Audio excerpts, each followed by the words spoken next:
ఇప్పుడు మన చీరాల ప్రాంతంలోని గోదల అంగడి ఎవరు మన పోయిన ముత్తిరెడ్డి యాదిరెడ్డి గారు సొంతం చేసుకుంటే అదే మన ప్రతాప్ రెడ్డి గారు ఎన్నో విధాలుగా కొట్లాడి అతన్ని ఏమేమో చేయాలో అది చేసేసి ఎన్ని కేసులైనా భయపడకుండా ఎదిరించి ఆ యొక్క దాన్ని మళ్ళీ ప్రజలకు చేకూర్చారు.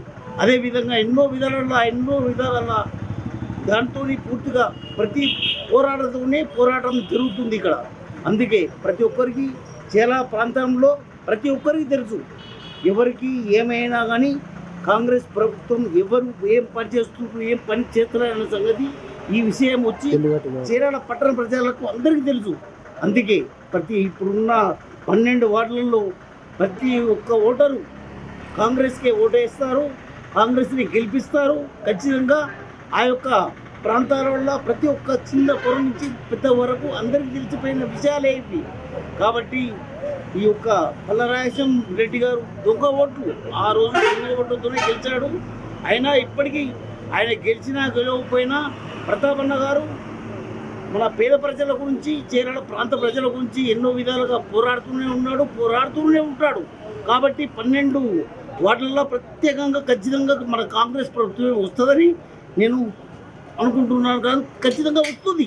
గత బీఆర్ఎస్ ప్రభుత్వంలో 4వ వార్డు కౌన్సిలర్గా గెలిచినటువంటి రాజు రెడ్డి ఈ 4వ వార్డులో అత్యధిక అభివృద్ధి చేసిన వ్యక్తిగా ఉన్నాడు. ఇప్పుడు కూడా మళ్ళీ వాళ్ళ భార్య నిలబడ్డది, వాళ్ళ భార్య కూడా గెలవబోతుంది.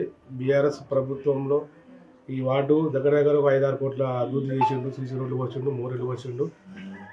అతను బీఆర్ఎస్ క్యాండిడేట్గా ఉండడం, ఇప్పుడున్న కాంగ్రెస్ పార్టీ ఎలాంటి అభివృద్ధి చేయలేదు.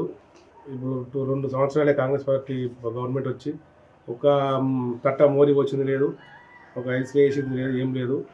ఈ వార్డు రాజు రెడ్డి ఉన్నప్పుడే అభివృద్ధి అయింది. ఇక్కడ ఉన్నటువంటి పర్మిషన్లు కూడా ఆయన కూడా ఎలాంటి రూపాయి ఇవ్వకుండా సేవ చేసిండు.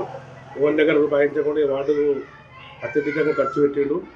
అతను మళ్ళీ వాళ్ళ భార్య నిలబడ్డది, వాళ్ళ భార్య గెలవాలని ఈ వార్డు 4వ వార్డు ప్రజలందరూ కోరుకుంటున్నారు.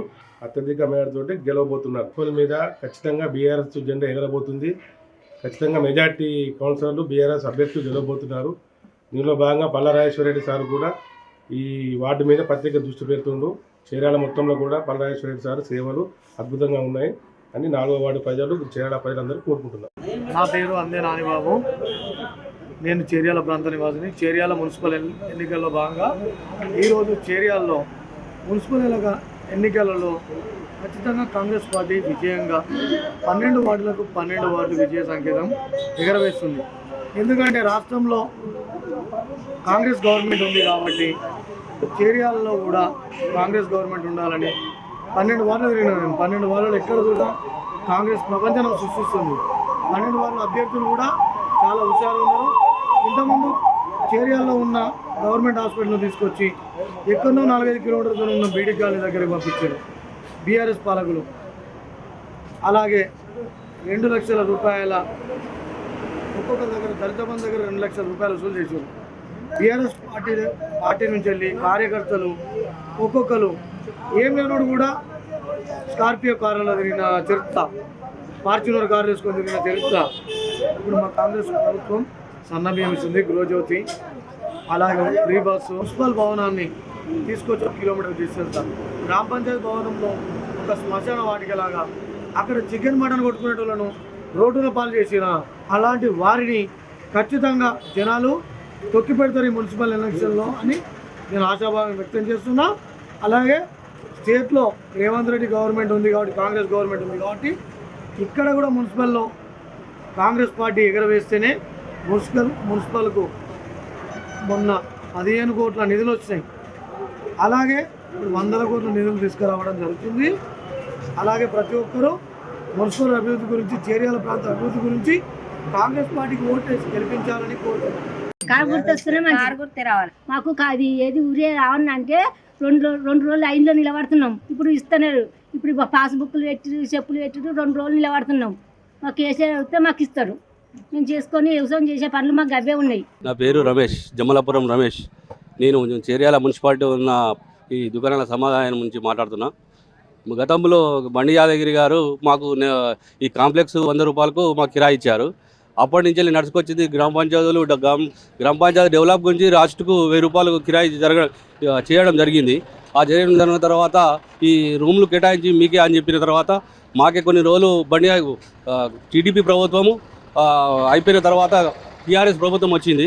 టీఆర్ఎస్ ప్రభుత్వం వచ్చినాక ఈ కాంప్లెక్స్ను రెట్టింపు చేసి ఈ కాంప్లెక్స్ మొత్తం కలిసి ఏం చేసిండ్రు మీకే అని చెప్పి మొత్తము ఇక టైం అయిపోయిందని కూలగొట్టిరు. మళ్ళీ తర్వాత మీకే ఇస్తామని ఇది ముత్తిరెడ్డి మత్తడి స్వాధీనం చేసుకోవాలని చూసిండు. ఇది కూడా స్వాధీనం చేసుకోవాలని మీకే మార్కెట్ అని మాకు యాటలు కోసేది అని ఉండి అవి కూడా మమ్మల్ని మచ్చగొట్టి అని అది కూడా కుడిపించిండు. లాస్ట్కి వచ్చే వారికే మీరు చెర్రా పోవాలి కంచెలు ఉండొద్దు అని కమిషనర్ గారితో మాట్లాడి అప్పుడు ప్రభుత్వం కమిషనర్ గారు ఉన్నారు కాబట్టి ఆ కమిషనర్ గారు కూడా మమ్మల్ని చెరుకుకు పంపించాలని చూశారు. మేము కోమటిరెడ్డి వెంకటరెడ్డిని సంపాదించిన హైదరాబాద్.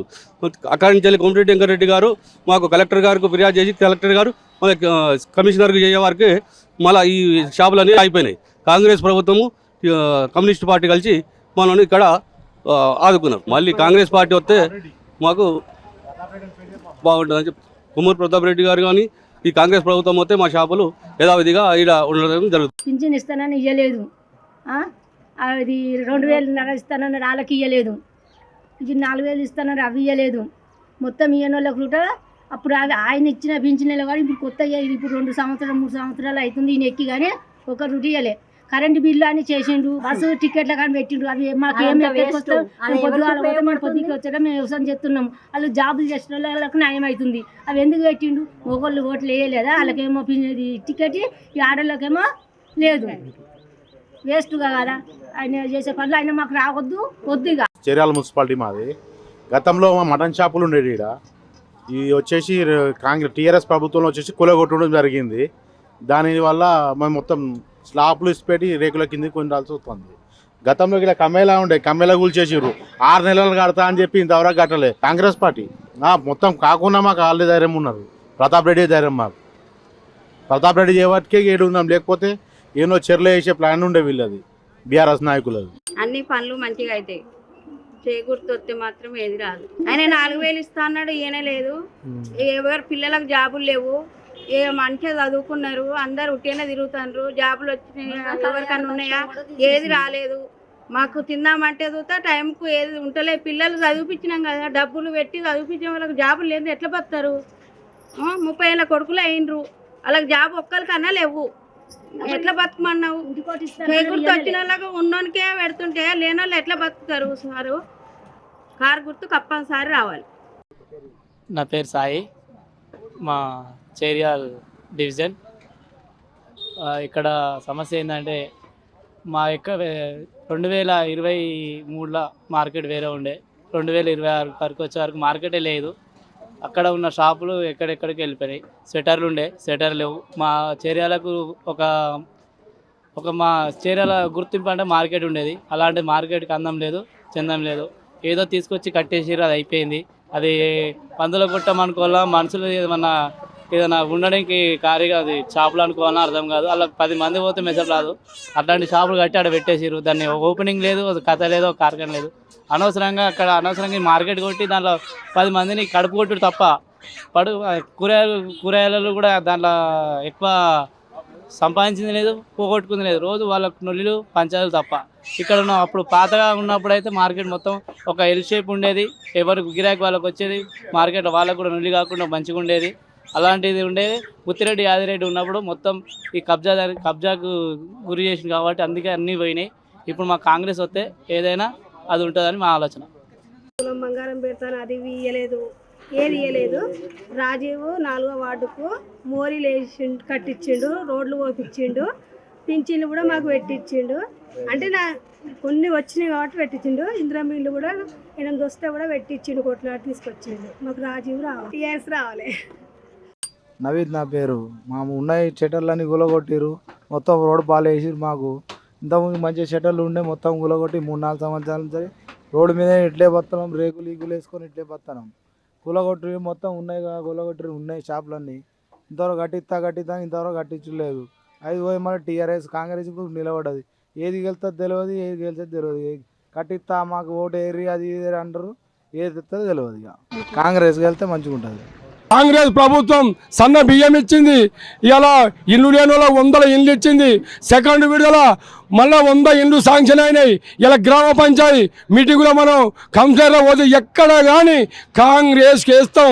ఇలా ఆడపిల్లలకు ఎడిపోయినా బస్సుకి లేని వాళ్ళం కూడా ఆపద అయితే పోయి వస్తున్నాం. ఇలా గ్యాస్ సిలిండర్ ధర దించారు, అన్నిటి కూడా ఇలా బియ్యం ఇచ్చారు, సన్న బియ్యం మాకు అన్నిటికీ అందుబాటులో కాబట్టి కాంగ్రెస్ ఓటేస్తాం. ఖచ్చితంగా బీఆర్ఎస్కు బుద్ధి చెప్తామంటారు. ఖచ్చితంగా కాంగ్రెస్ ప్రభుత్వం జెండా ఎగురుతుంది. 10 గెలుద్దామని అలా అక్క చెల్లెళ్ళు కూడా అంటారు. ఖచ్చితంగా కాంగ్రెస్ ప్రభుత్వం ముందు పోతుంది.